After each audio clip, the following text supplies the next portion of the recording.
એને પણ મહાન લાભ થઈ જાય. ચાલો હજી એક દ્રષ્ટાંત લઈ લઈએ. એનું શીર્ષક શું છે ખબર છે? ગુરુની ગાળ એ ઘીની ના. ગુરુને વળી ગાળ આપે એટલે ઠપકો આપે. જરા કડક શબ્દોમાં ક્યારેક જરૂર પડે તો ઇન્જેક્શન ડોક્ટર આપે કે ના આપે? મીઠી મીઠી ઓલી હોમિયોપેથીની ગોળીથી દર્દ ન મળતું હોય તો ક્યારેક ક્વિનાઇનની ગોળી, એનાથી જરૂર પડે તો વળી ક્યારેક ઇન્જેક્શન પણ આપવું પડે. એવી રીતે કેટલીક વાર સામા જીવને સુધારવા માટે જરા કડક શબ્દનો પ્રયોગ પણ કરવો પડે. તો જુઓ, સરસ મજાનું દ્રષ્ટાંત છે. એક વડીલ વૃદ્ધ સાધુ શું કહે છે પોતાના ગુરુને, ગુરુજી, આ ગામમાં મારા ઘણા સ્વજનો છે. મોટી ઉંમરમાં રિસાઈ થયો હોય ને, નહીં તો મારા સ્વજનો બોલાય નહીં જિંદગી સાધુથી. સાધુ માટે બધા જ સ્વજન, કાં કોઈનું નહીં, કાં બધા સરખા, બધા આપણા ને આપણે બધાના, કાં કોઈ આપણું નહીં અને આપણે કોઈના નહીં. આ એક એંગલ છે. બીજો છે હું બધાયનો ને બધાએ મારા, કોઈ પરાયા કે પારકા નહીં. પણ આ મોટી ઉંમરમાં ખરીદી હશે એટલે આવો શબ્દ ઉપયોગ થઈ ગયો. મારા ઘણા, અથવા સંસારી શબ્દ ઉમેરવું જોઈએ. સંસારી ઘણા સ્વજનો છે અને મને ઘરે પગલાં કરવા આવવાનો ખૂબ આગ્રહ કરે છે. પણ આપ રજા આપતા હો તો હું બધાને ત્યાં પગલાં કરી અને આગળ વિહાર કરીને આવી જઈશ.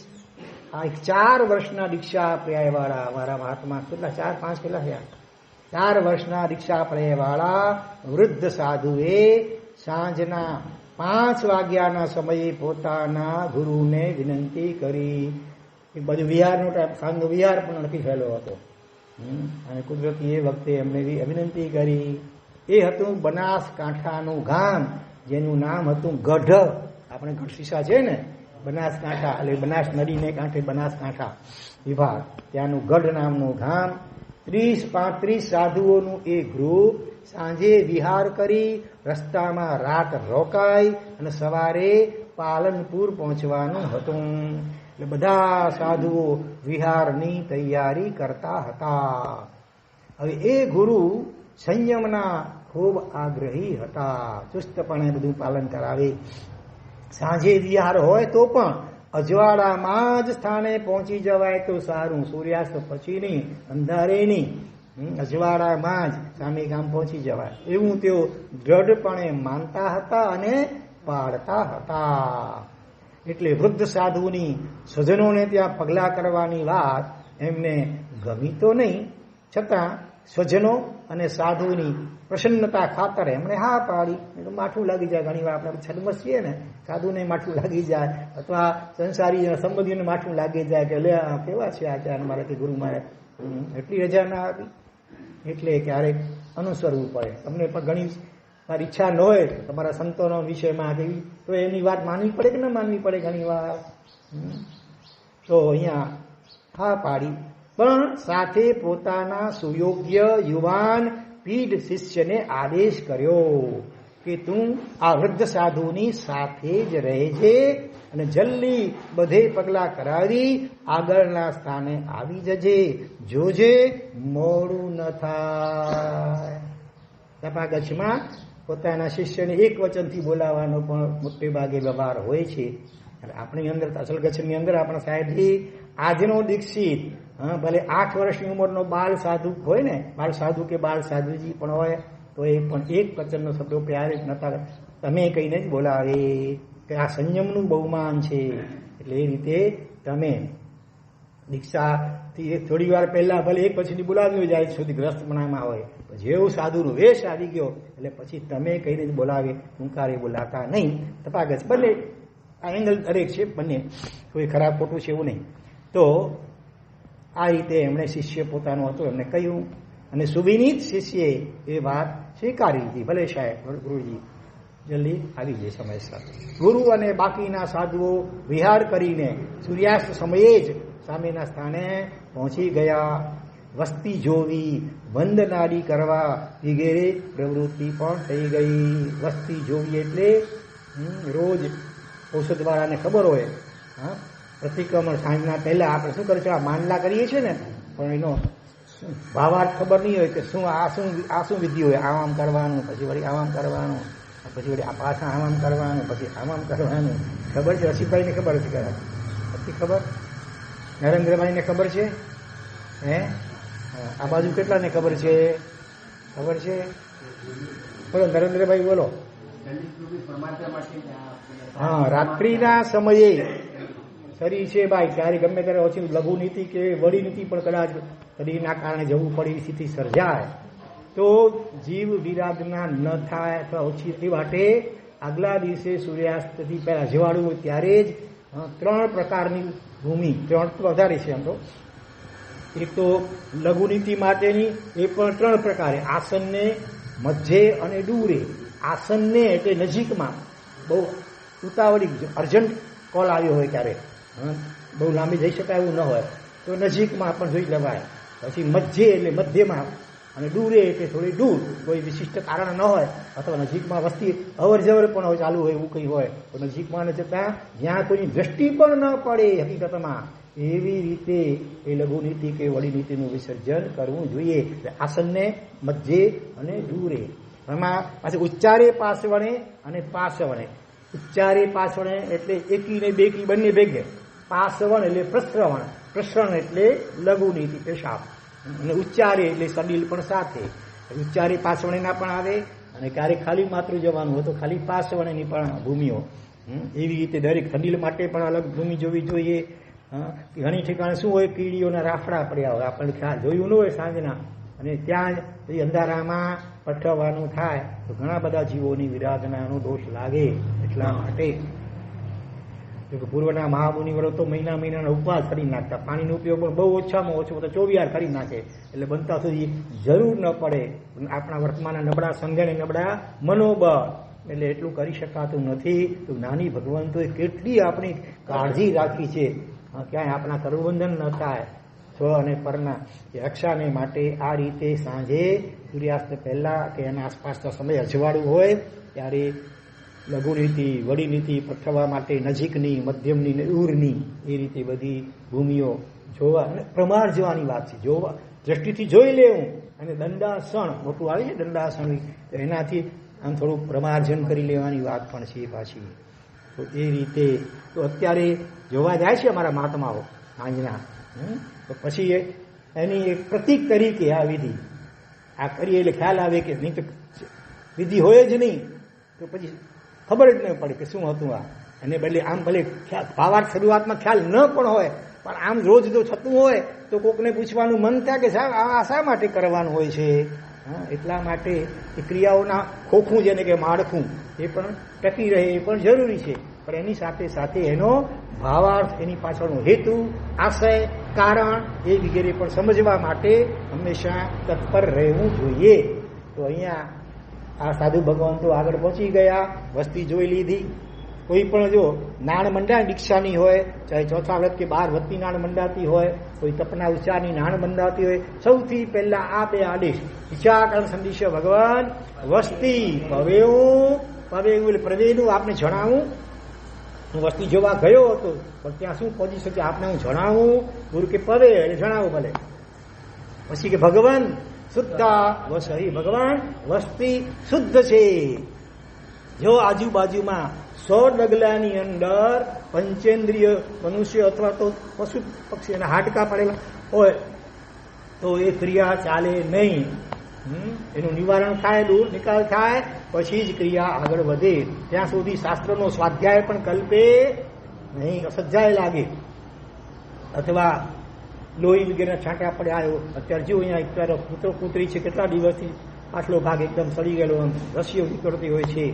હકીકતમાં તો દરેક ઘણા ગામોની અંદર એવા હોય છે, શ્રાવકો પણ હોય, એવા ઇતર પણ હોય. એ લોકો જાણતા હોય એની વિધિ બધી, એની પાવડર કે દવા છાંટવાનું હોય એ એને કરતા હોય. અહીંયા કોઈ છે કે નહીં ખબર નથી. એમ વાત થઈ છે. ક્યાંથી આવશે ડોક્ટર? અને પશુઓ માટેનો છે સ્પેશિયલ. તો આટલા બધા દિવસ કેમ વીતી ગયા? ઘણા દિવસ થઈ ગયા. અવારનવાર અંદર આવી જાય. રાતમાં મહાત્માઓ સૂતા હોય અને કદાચ કોઈ દરવાજો ખુલ્લો રહી ગયો ને અંદર આવી જાય અને મારા શહેરની બાજુમાં સંથારા ઉપર સૂઈ જાય. રસી ચીકાવા નીકળે, ભયંકર દુર્ગંધ મારે, એ આખો સંથારો કેટલો બધો ભરાઈ જાય, કામડી વગેરે ખરડાઈ જાય. આવું થાય, આવું થયું છે. હા, એટલે એમાં એકલું કામ ન હોય, બે ચાર જણા એક બે જણા બરાબર પકડી રાખે. હા, જો તમે દાખલો આપો, આ કાળમાં કેવા સેવાભાવી આત્માઓ છે. મુંબઈ વગેરેમાં ઘણા એવા અનાથ મનુષ્યો ફૂટપાથ પર પડ્યા હોય, કોઈ ધણી ને કોઈ ધોરી ચો ને કોઈ પૂછા કરનાર હોય, અને શરીર સડી ગયું હોય આખું, કેટલું ત્યાં હાથ પગના આંગળા વગેરે સડી પડ્યા હોય, કાનમાં કીડા નીકળતી રીતસરના ગાગર કીડા એ નીકળતા હોય, અને એવી સ્થિતિએ પોતે કાંઈ કરી શકતા નહીં, પડખું એ ફેરવી ન શકતા હોય, તો ખાવા પીવાનું કોણ કઈ રીતે થાય? તો આવા લોકોને ગોતી અને પોલીસનો સાથ લઈ કરી પહેલાં તેની ટ્રીટમેન્ટ કરી. કેટલી ભયંકર દુર્ગંધ મારતી હોય, વાસ કેટલી નાયા ન હોય, એકદમ મેલ થર જામ્યા હોય શરીર ઉપર, એમાં બધા કીડા વગેરે હોય, રસી થતી હોય, દુર્ગંધ મારી, એની પણ જરા પણ દુર્ગંધા કર્યા વિના કચ્છ નખત્રાણાના શું નામ છે, નીતિનભાઈ ડાબડા, લાલવાડી, પરેલ લાલવાડી રહે છે, જાતે લોહાણા છે, જીવ દયાના અને અનુકંપાના પરિણામો તો જુઓ એમના. આખી મુંબઈમાં ક્યાંય પણ સમાચાર મળે પોતે બી તપાસ કરતા રહે, અને હવે તો ઘણા લોકોને ખ્યાલ આવી ગયો, એટલે આવું કોઈ પણ હોય તો તરત એમને ફોન કરી નાખે, એટલે પોતે પોતાના બધા કામ પડતા મૂકી આખી મુંબઈમાં કોઈ પણ ખૂણે ક્યાંય પણ હોય ત્યાં પોતે જાતે પહોંચી જાય, યોગ્ય પાટાપિંડી દવા ઉપચાર વગેરે પોતે જાતે કરે, જરાય દુર્ગંધા કર્યા વિના. જ્યારે કોરોનાનો કાળ ચાલતો હતો એ વખતે પણ બોલો પોતાની જાતની ને જાનની પરવા કર્યા વિના જાતે જઈ કરી બધી રીતે સફાઈ કરે. એમાં કેટલા તો ગાંડાઓ ઓલા બિચારા લવારા કરતા હોય, ધંપશાળા કરતા હોય, એને સમજાવી પકડી માંગ બધું બધી રીતે એની સાફ સફાઈ કરે, જરૂર પડે તો નવડાવે, સ્વચ્છ પોતાના બીજા સારા કપડા એમને પહેરાવે, અને ત્યાર પછી એમ્બ્યુલન્સ દ્વારા એમને ઠેઠ સુરત, ક્યારેક અમદાવાદ, ભરૂચ વગેરેના ત્યાં જે એવા આશ્રમો કે એવા એવી સંસ્થાઓ હોય છે કે જે આવા લોકોને સાચવે, વૃદ્ધાશ્રમો અથવા તો આવા બીમાર જે મનુષ્યો હોય એને સાચવે, ત્યાં એ પોતે જાતે જઈ કરી એકી સાથે 3-4 જણા ભેગા લઈ જાય એવા બધા પેલા શું કહેવાય એમ્બ્યુલન્સની અંદર, અને એમને ત્યાં પહોંચતા કરે. આ રીતે છેલ્લા કેટલાય વર્ષોથી કરે છે. એ ઉપરાંત રોટલીઓ ઉઘરાવી ઘરેથી, અને પછી બધા કૂતરાઓને વગેરેને પણ રોજ બિસ્કિટ કે દૂધ વગેરે પણ એ રોજ ખવડાવે. બરોબર, આ અમારા સાક્ષી છે આનંદ રત્ન મહારાજ ઉર્ફે પહેલા લેરીભાઈ તરીકે હતા. એમણે એમની ફેક્ટરીમાં કપડાની એ કામ કરતા હતા. બોલો, પોતાના કાર્ય ઘણું કરીને પણ આ માનવ સેવા આ જાતની ઉત્કૃષ્ટ કરી. આજે સગા માતા પિતાની સેવા કરવા પણ સંતાનો જયારે તૈયાર થતા નથી, એમાં એને બદલે કોઈ સંબંધ વિના અને આટલી હદનું કાયાથી આમ સડી ગયું, દુર્ગંધ મારતી હોય, કીડા પડી ગયા હોય, એની આ રીત નિસ્વાર્થ ભાવે સેવા કરવા દ્વારા એ કેટલો ઢગલા બંધ હોલસેલમાં પુણ્યાનુબંધી પુણ્ય ઉપાર્જન કરતા હશે, વિચાર કરો. તો અહીંયા સાધુ ભગવંતોની આપણી વાત ચાલે છે અત્યારે કે સૂર્યાસ્ત સમયે જ પહોંચી ગયા, વસ્તી જોઈ, પરસ્પરસ વંદનાની વ્યવહાર, સવાર સાંજ 2 ટાઈમ. નાના જેટલા પાછળ દીક્ષિત થયેલા હોય એ પોતાનાથી આગળ જેટલા પણ દીક્ષિત હોય, રત્ન અધિક કહેવાય, રત્ન અધિક રત્ન એટલે સમ્યક દર્શન જ્ઞાન ચારિત્ર, એમાં પોતાના કરતા જે આગળ હોય તો એમને સવાર સાંજ 2 ટાઈમ વિધિપૂર્વક વંદન કરવાનો વ્યવહાર હોય છે. એ બધું એ લોકોએ કરી લીધું, અને ગુરુએ પ્રતિક્રમણ પણ કરી લીધું. સૂર્યાસ્ત થયાને લગભગ 1.5 કલાક થઈ ગયો. હકીકતમાં પ્રતિક્રમણ સાંજનું અડધો સૂર્ય ઢળી ગયો હોય ને ત્યાં સુધીમાં લગભગ આપણું શું કહેવાય સમણસૂત્ર આવવું જોઈએ, લગભગ અડધું પ્રતિક્રમણ થઈ જાય એ રીતે શરૂ થવું જોઈએ. પછી અપવાદ રૂપે ભલે બપોરના 12 થી સાંજના રાતના 12 વાગ્યા સુધીની પણ શાસ્ત્રકારોએ અપવાદે અત્યંત ખાસ ગાઢ કારણ મુસાફરી આદિનું હોય તો છૂટ આપેલી છે. સાંજના દેશી પ્રતિક્રમણ માટે, એવી રીતે રાઈ પ્રતિક્રમણ માટે પણ રાતના 12 થી માંડી અને દિવસના 12 સુધીનો સમયમાં છૂટ આપી છે અપવાદે, કારણ કે વહેલી સવારી કરી ટ્રેન પકડવી હોય, પ્લેન પકડવું હોય, લાંબી મુસાફરી હોય અને પછી પ્રતિક્રમણની શક્યતા ન હોય ટાઈમસર, આ રીતે આગળ પાછળ પણ અપવાદ રૂપે કરી શકાતું કહ્યું છે. તો એટલે ગુરુએ અહીંયા પ્રતિક્રમણ પણ કરી લીધું, ટાઈમસર કરનારા ચુસ્ત બહુ સુબોધ સાગર સુરી થઈ ગયા આચાર્ય ભગવાન. અમદાવાદ, સુબોધ સાગર સુરી, બહુ ચુસ્ત. ગમે એટલા કોઈ બહારથી આવેલા મહેમાનો આવેલા હોય, કોઈ સંઘના અગ્રણીઓ આવેલા અગત્યની ચા, તો પણ સૂર્યાસ્તથી પહેલા જ એનું પ્રતિક્રમણ શરૂ થઈ જાય. જેમને જરૂરી કામ હોય એ સમય ભલે બેસી રહે, પણ અપવા છૂટછાટ મૂકે નહીં. એટલા ચુસ્ત સમયની જાળવણી કરનારા. Management of time is very important. તો અહીંયા ગુરુએ પ્રતિક્રમણ પણ કરી લીધું. સૂર્યાસ્ત થયાને લગભગ 1.5 કલાક થઈ ગયો. ગુરુ વિચારવા પડ્યા કે હજી પેલા 2 સાધુ કેમ ના આવ્યા. યાદ આવે ચંદનબાલા અને મૃગાવતીજી યાદ આવે. આટલું બધું અંધારું થઈ જાય એ પછી આવે એ સી રીતે ચાલે, સંયમનું શું આ રીતે થાય તો. અને ત્યાં વિચારતા હતા, ત્યાં જ 2 મુનિઓ આવી પહોંચ્યા. આ ગુરુની એક વિશિષ્ટ ગીતાર્થતા હતી કે સુપાત્ર શિષ્યો, યોગ્ય શિષ્યો ભૂલ કરે ત્યારે ઠપકો આપવામાં ઓછાસ ન રાખતા, લોભ ન કરતા, પૂરેપૂરો બિંદાસ. પણ કોને આપે? સુપાત્ર શિષ્યોને. અપાત્રને ન અપાય, નુકસાન થાય. લાગે કે આ સહન કરી શકશે તો આપે. અને એનાથી 2 લાભ હતા. એક તો સુપાત્ર શિષ્ય કાયમ માટે ભૂલ કરતો બંધ થઈ જાય. એકવાર ઠપકો મળે એટલે બીજી વાર ભૂલ કરે જ નહીં. અને બીજું, બીજા તમામ સાધુઓ પણ એકદમ સાવધ બની જાય. આપણે ભૂલ કરતો આપણને પણ આવો સખત ઠપકો મળશે. બોલો કઈ કચ્છી કહેવત યાદ આવે? સસને વહુ વચ્ચે જી ગાલાય. ભાઈ સાસુ હોય ને કુશળ, શું કરે? સોણ ધી અને શેખ વહુ કે સીધો ન ચવા જાય, ડાયરેક્ટલી ઇનડાયરેક્ટલી.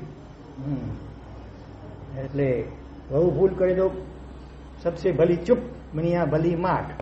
અને વહુ દીકરી કઈ નાનકડી ભૂલ કરે એટલે એને ઓલી વહુ સાંભળતી જરા જોરથી ઠપકો આપે. દીકરીઓ એટલે એટલું બધું માઠું ન લાગે. છતાં આજકાલની દીકરીઓની વાત પાછી જુદી કહેવા આપવા દે. પણ છતાં વહુની અપેક્ષા દીકરીને એટલું માઠું ન લાગે. પોતાની માં ક્યારેક ઠપકો આપે તો બોલો એ ઠપકો સાંભળી લે વહુ સમજી જાય કે હવે હું જો આવી ભૂલ કરી તો મારે પણ ક્યાંક આવો ઠપકો સાંભળવો પડશે. એટલે ઓટોમેટિક એ જાગ્રત અને સાવધાન થઈ જાય. એટલે ઘણી વાર જો હવામાં ગોળીબાર કરે પોલીસ પણ. સીધું મારે નહીં કોઈ નામ જલ્દી. કર્ફ્યુ ઓર્ડર હોય, લોકો ભેગા થઈ ગયું ટોળું અને વિખેરવા માટે પણ સીધું ફાયરિંગ ઉપર એકવાર હવામાં ગોળીબાર કરે એટલે લોકો ગભરાઈને પણ ભાગી જાય. એ રીતે ગુરુ પણ ક્યારેક હવામાં ગોળીબાર આ રીતે પોતાના સુયોગ્ય શિષ્યોએ એને ઠપકો જોરદાર આપે. એમને વિશ્વાસ હોય કે આ કઈ નેગેટિવ પરિણામ નેગેટિવ નહીં વિચારે, એટલે એને ઠપકો આપે તો બીજા થોડા ઓછા પાત્ર એવા પણ હોય, થોડા લીલા ઓછા, એ સમજી જાય. બરોબર. એટલે શું કર્યું? હજી તો એ સાધુઓએ ઉપધિ ઉતારી જ હતી. ઉપધિ પોતાની બધા સંથારો ને આસન ને આ બધું ઉતાર્યું. તરત ગુરુએ પોતાના એ પીઢ શિષ્યને, વૃદ્ધ સાધુને નહીં ઓલાને, પોતાના યુવાન પીઢ શિષ્યને આગ ઝરતા શબ્દોમાં ઠપકો આપવાની શરૂઆત કરી. કેમ? એને કઈ સંયમના પરિણામ છે કે નહીં? મેં સ્પષ્ટ સૂચના કરેલી હતા ન માની? એમાં બુદ્ધિ છે કે નહીં? ગુરુના વચનને ઉતાપે છે.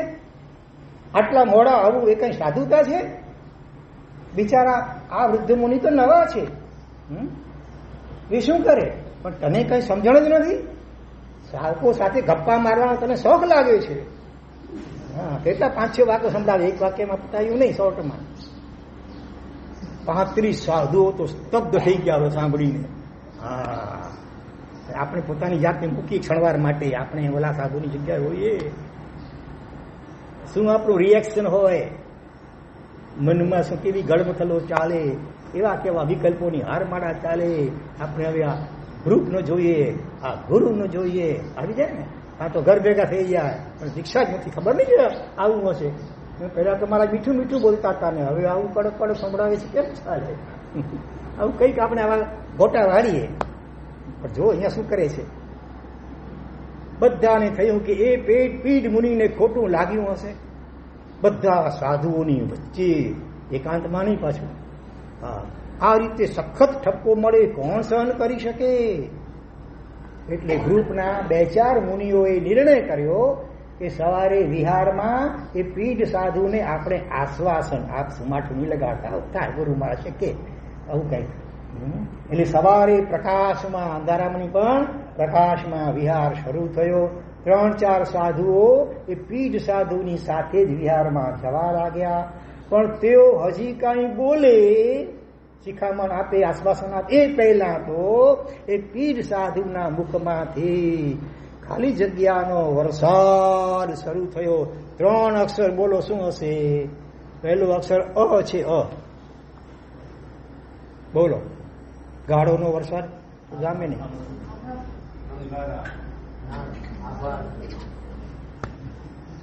બોલો. આપણે કોઈએ જોયું નથી ને ચાખ્યું પણ નથી. કઈ વસ્તુ? અમૃત. કોઈએ ચાખ્યું છે? એ અમૃતનો વરસાદ થયો, ઝેરનો વરસાદ નહીં, ગાળોનો વરસાદ નહીં, ગુસ્સાનો વરસાદ નહીં, પણ અમૃતનો વરસાદ શરૂ થયો. શું કહ્યું એમણે? સાધુઓ, ગઈકાલે તો મારો સોનાનો દિવસ હતો. આમ રાજી થતા થતા બોલે છે, આજે મારે સોનાનો સૂરજ ઉગીયો રે. વર્ષોથી ગુરુના મસ્કા તો ઘણા સાંભળ્યા છે. પંપાળી ગુરુ શરૂઆતમાં ક્યારેક પ્રોત્સાહન આપવા માટે વાત્સલ્ય પણ વરસાવે, શાબાશ, ધન્યવાદ વગેરે, કોંગ્રેચ્યુલેશન્સ, અનુમોદના પણ કરે, ઉપભૃંગના પણ કરે. એટલે વર્ષોથી ગુરુના, પાછવા તો યોગ્ય શિષ્ય હતો એટલે અનુમોદના ગુરુ ઘણી કરી હશે. એટલે ગુરુના મસ્કા તો ઘણા સાંભળ્યા છે, પણ ગુરુ તરફથી ઠપકો તો ગઈકાલે જ મળ્યો. મારું કેટલું સદભાગ્ય કે ગુરુએ મારામાં પાત્રતા જોઈને મને જાહેરમાં ખખડાવ્યો. આ પોઝિટિવ થિંકિંગ આને કહેવાય. સવડી વિચારણા, સમ્યક વિચારણા. જ્યાં ભયંકર ક્રોધનો વાવાઝોડું ફૂંકાય એવી શક્યતા હતી, ત્યાં પણ જોવા સુયોગ્ય સુપાત્ર શિષ્ય વિચારે છે, ગઈકાલે સોનાનો દિવસ કે ગુરુએ મને ઠપકો ક્યારે, એમને મારામાં કેટલી શ્રદ્ધા અને વિશ્વાસ હશે કે અમે ગમે એટલું ખખડવાવીશું તોય પણ એ નેગેટિવ નહીં જ વિચારે, બલકે સવળું જ વિચારશે. હા, જે શિષ્યના હૃદયમાં ગુરુનું સ્થાન હોય એ તો ધન્ય છે. ધન્યાતિ ધન્ય તો તે છે કે ગુરુના હૃદયમાં જેમનું સ્થાન હોય. એવા ગુરુના હૃદયમાં શિષ્યનું કેવું સ્થાન હશે સુપાત્ર તરીકેનું, કે જાહેરમાં એને ગમે એટલું ખખડાવીશું તોય એ નેગેટિવ નહીં જ વિચારે, બલકે પોઝિટિવ જ વિચારશે. આટલું ગુરુના હૃદયમાં એને સ્થાન પ્રાપ્ત કર્યું હશે. એટલે એ કહે છે, ગુરુએ મારામાં પાત્રતા જોઈને મને જાહેરમાં ખખડાવ્યો. મને લાગે છે કે મારો મોક્ષ હવે ખૂબ નજીકમાં હશે. જુઓ તો ખરા, રાજીનો રેડ થાય છે. મને લાગે છે કે મારો મોક્ષ હવે ખૂબ નજીકમાં હશે. એમ બોલતા બોલતા એ મુનિરાજ હર્ષના અશ્રુઓ વહાવા લાગ્યા. નકલી નહીં, અસલી હતા. કેવા પૂરતા નતા નકલી, ખાલી મગરના આંસુ નહોતા, હાર્દિક હતા. સાથેના સાધુ આશ્ચર્ય પામ્યા. એમની ધારણા ખોટી પડી હતી કે જયારે માઠું લાગ્યું હશે આપણે આશ્વાસન આપવા જઈએ, એને બદલે આખું જુદું જ જોયું. આ વાતની ખબર જ્યારે ગુરુને પડી, પડ્યા વગર તો રહે ને, પછી શિષ્ય તો બીજા કે નહીં સાહેબ એમને આવું બોલતા હતા કાલે, ત્યારે તેમને પણ પોતાના શિષ્યની આવી મુઠ્ઠી ઊંચેરી ખાનદાની માટે ખૂબ માન થયું. એમને ભાવપૂર્વક ખૂબ ખૂબ શું આપ્યા? આશીર્વાદ. એ 4 હાથે, 2 હાથ ભલે હોય પણ કહેવાય કે ભાવથી બીજા 2 હાથ, 4 હાથે જાણે ખોબે ખોબલા ભરીને આશીર્વાદ આપ્યા. ગુરુના કડવા વચનોથી દુઃખી થનારા સંયમીઓને શું આવા મુનિવરની અનુમોદના ન કરવી જોઈએ? આ બધા મહાત્માઓ સારા છે હો, વિશેષ સારાઓ થાય એટલા માટે આ વિચારવા યોગ્ય. માસક્ષમણો, ઓળીઓ, સ્વાધ્યાય વગેરે કરતા પણ આવો ખાલી જગ્યા ભાવ 4.5 અક્ષર ખૂબ દુષ્કર છે હો. 4.5 ભાવમાં 4 છે. સમર્પણ ભાવ, ગુરુ પ્રત્યે કેવો અનન્ય કોટીનો સમર્પણ ભાવ આવે છે. નહીં તો મોટે ભાગે તો નેગેટિવ ભાવ આવ્યા વગર રહે નહીં. જાહેરમાં જયારે થાય ક્યારેક બોલાતો, તમારા જે ભક્તો એ ઘણા હોય ને પાછા, મારા બાજુવાળ, મારા આસાજી કરે, મારા આસાઈ કરે, એકના ઘરે ગયા હોય ને બાજુવાળના ઘરે જાય તો માઠું લાગી જાય. એટલે એ રીતે પણ ક્યારેક છૂટકે મજબૂરીથી પણ ક્યારેક જવું પડે ને, એને કારણે થોડો સમય વધારે લાગી પણ જાય. તમારે પણ થોડો વિવેક રાખવો જોઈએ, વધુ પડતો આગ્રહ પણ કરવો જોઈએ નહીં કે ભાઈ અમને પાછું વિહાર કરીને પહોંચવું છે સામે ગામ, આ મોટી ઉંમરવાળા છે માટે હવે આપણે બહુ આગ્રહ ન કરીએ, થોડેથી સંતોષ માની લઈએ. વાસ્કેપ લેવો હોય તો બાજુવાળાના ઘરમાં આવીને આપણે માંગણી સાંભળી લઈએ, બે ત્રણ ઘરવાળા ભેગા થઈને. એ રીતે વિવેક રાખવો જોઈએ. વધુ પડતો આગ્રહ ક્યારેક તમારી ભક્તિ ને અમારી થઈ જાય કમ ભક્તિ ક્યારેક. એટલે વિવેક, ભક્તિમાં આપણે દરેકમાં વિવેક રાખવો જોઈએ. તો ધન્ય છે આવા અત્યંત સમર્પિત મહાત્માને આપણે એની ભૂરી અનુમોદના કરીએ. એટલું જ નહીં, આપણામાં પણ આવો ગુણ, આપણા વડીલો પ્રત્યેનો, સંસારી હોય તો પોતાના માતા પિતા પ્રત્યે, સાસુ વગેરે પ્રત્યે, જેઠાણી આદિ વડીલો પ્રત્યે આવો આદર ભાવ આપણામાં હશે તો તમારા સંતારોમાં પણ એ ગુણ આવશે. પાછો કુવામાં જ નહીં હોય તો અવાડામાં ક્યાંથી આવશે? ચાલો, નમો લોય સબ્બ સાહુણા, ઓમ નમો લોય સબ્બ સાહુણા, ઓમ નમો લોય સબ્બ સાહુણા.